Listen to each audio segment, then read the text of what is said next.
Faithful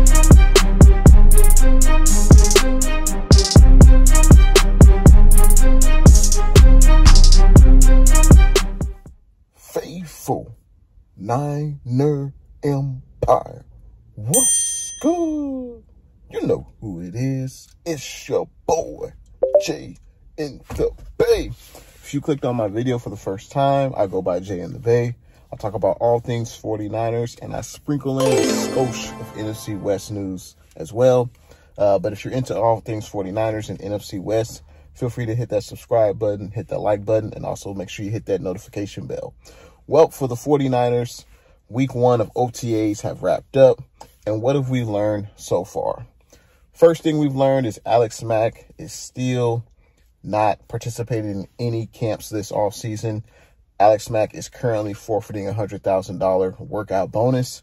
Kyle Shanahan says that he has a good idea of if Mack will return or not, but unfortunately the fans don't know and the media don't know. So we have yet to see Mack, and there is some uncertainty if he can't play the center position for the 49ers, especially with a young quarterback in Trey Lance.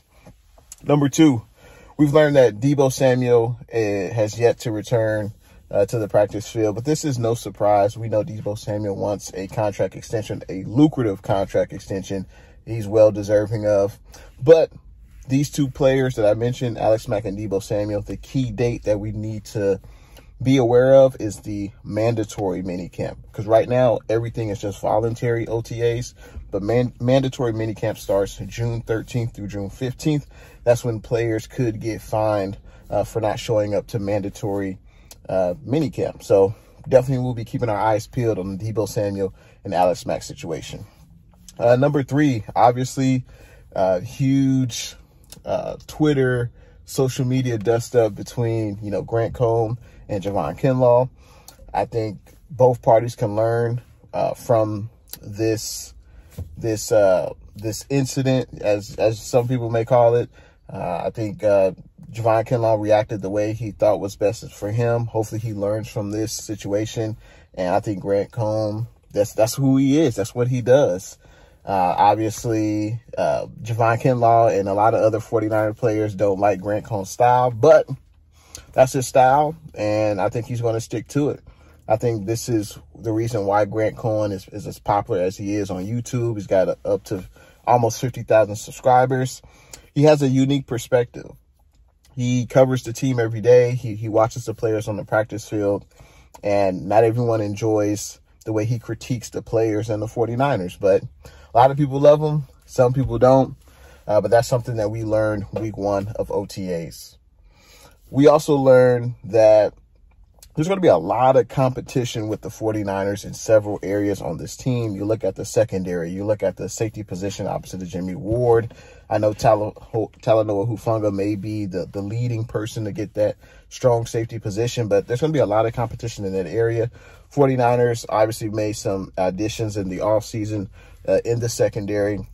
You look at the cornerback position, we picked up Charvarius Ward. And I think the projected starters are probably Charvarius Ward, Emmanuel Mosley, but we brought back Jason Verrett. We brought back some other rookies this year and last year. So there's going to be a lot of competition in the secondary for this squad. And also the tight end room. We brought in Tyler Kroft.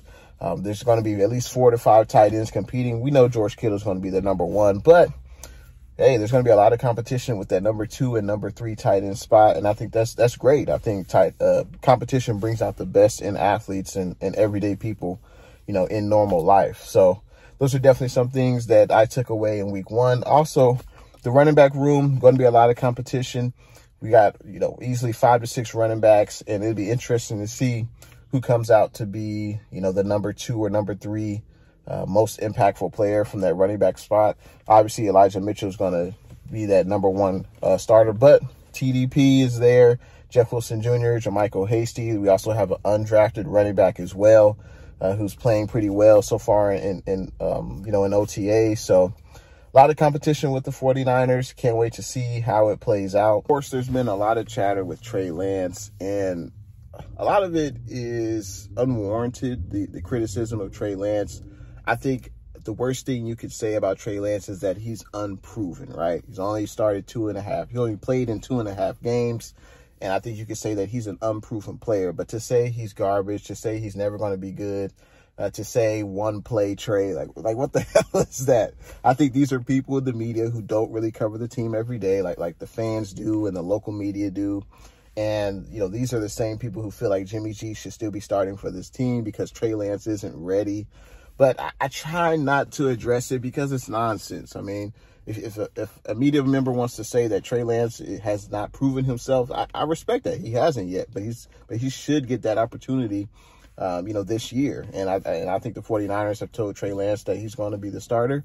Also, something Trey Lance did tighten up his throwing release, which is something that's great. Last year, he kind of had an elongated throwing release, and it seems like his offseason work this year and his offseason work with the quarterback coach has bettered his throwing motion, and it'll be a much quicker release. So I think that's something that's great, and that's something that we'll continue to see, you know, through offseason OTAs, training camp, all that good stuff. Also, the 49ers, I don't know if you know it, Faithful, but the 49ers, I believe, are a bottom 5 team in terms of salary cap available.